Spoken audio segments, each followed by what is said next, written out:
Hi, this is Annette Sullivan from Lavender Thoughts. Today I'm going to show you quick ways of using the new embossing paste that has come out. It comes in a jar and it's just a white gooey sort of a paste. It dries very quickly, but there's lots of things you can do with it. It'll add lots of texture to your cards in a number of different ways. Now, I've got these stencils out here. You can buy this pack of stencils. It's got a lattice, diamond lattice, a brickwork, some clouds, and a large medallion, which would be very good if you were using it on some scrapbooking type projects or even parts of it on a normal card. Okay. First of all, I will show you how some of the projects that I have done with it. Now, this one we're just using the straight diamond one, and I've just done that on a piece of Tranquil Tide. So it's just across the middle there. Don't need a lot of it, and you can just feel the added texture to the card. The next one, I've used the bricks over the whole front of this crumb cake card. And then I have added some of the flowers and branches from seasonal layers, thinlets. Okay. Here's one where I've used the clouds all over it. And I've actually stamped over the top of it once it was dry. So you can see you sort of get the shaded part through there, and it looks like that bird's actually behind the cloud. So you can get some good effects doing that. And here's the real wow one. This is half the medallion, and instead of just using the normal white paste, I have coloured the paste with fresh fig ink. So all you need is one of your re-inkers and just put a little blob of your embossing paste on your silicone mat, mix your inker in, and then just spread it normally. So that has worked really well. So that's just using the basic stencils. Of course, you can cut your own stencils from any thinlets or framelets that you have. And what I have done is from the new card builder framelets, card front builder framelets, I have cut out these trees. I don't know whether you can see the, I've just used window sheet or acetate here. And I have put that on the card and spread the embossing paste over it. Then I let it dry. Then I put some more on just with the palette knives. Now you get 3 palette knives with the pack, and you use whatever one suits you to do it.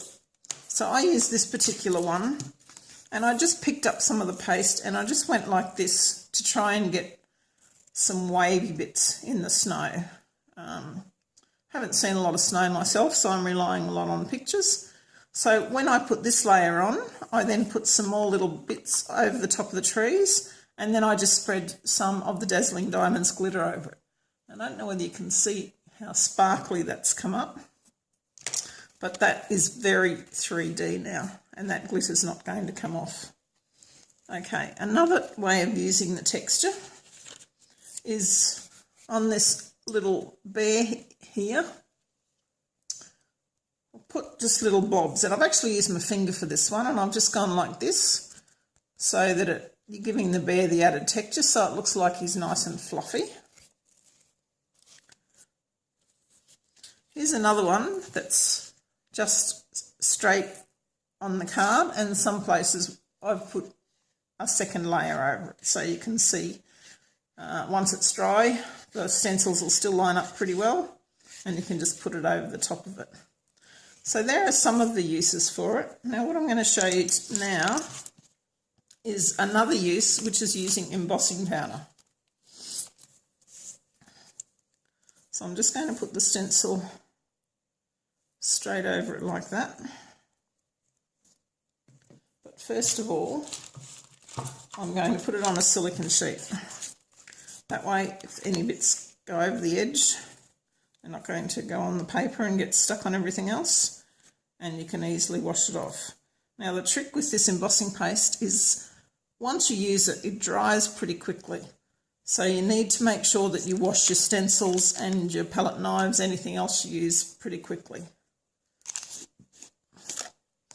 Okay. So I'm just going to pick up a little bit of the paste here. Let's see in there. And I'm just going to do a bit of a diagonal type sweep.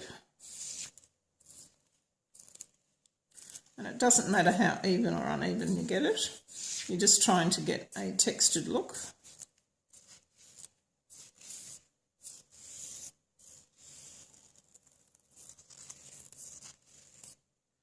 Okay, and what you've got left, you can just pop back in the dish and use it for next time. So I can just lift this straight off. And I'll just put that out of the way. Put the lid back on here.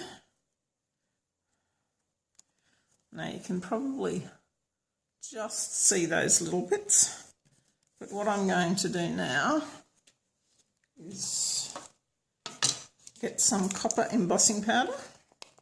Now I haven't tried this one yet, but I'm pretty sure that it will work very well.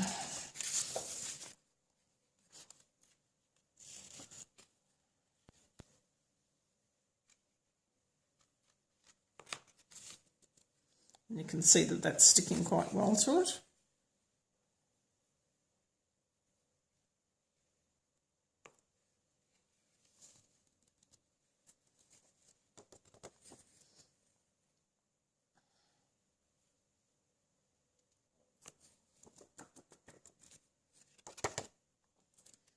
Okay, let's put this back in the dish.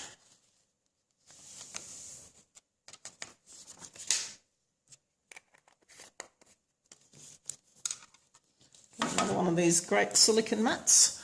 Just excuse the noise while I heat up the heat gun.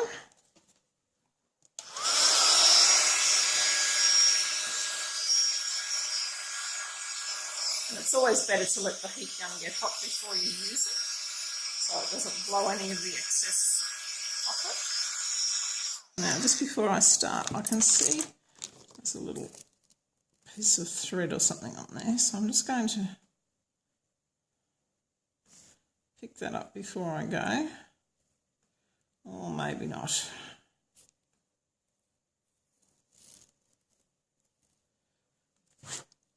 Okay, let's try again.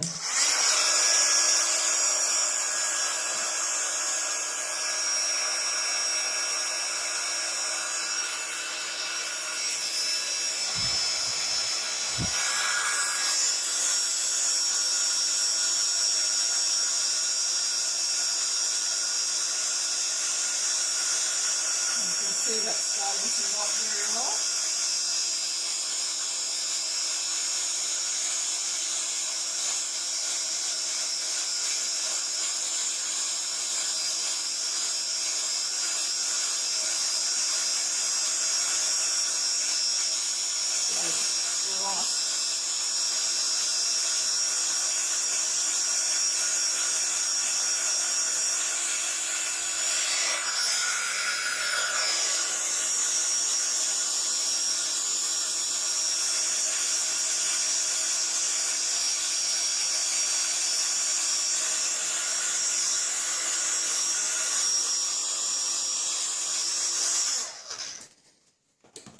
Okay, so you can see that's worked really well. I can actually see a couple of little pieces here that I haven't quite melted.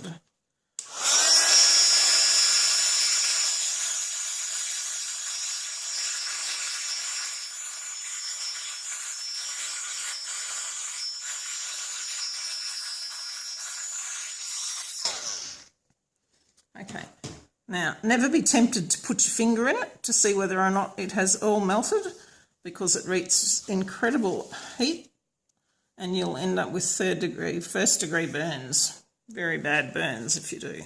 Some more little bits.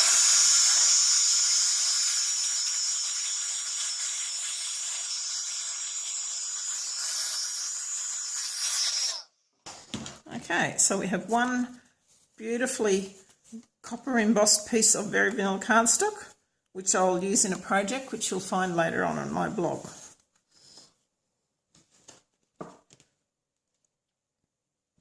Okay, so I hope that has given you a bit of an idea of how easy it is to use this product, and perhaps give it a try yourself. If you've got any questions on it, just send me a comment or a note and I'll get back to you. Thanks very much for your time. Look forward to seeing you again soon.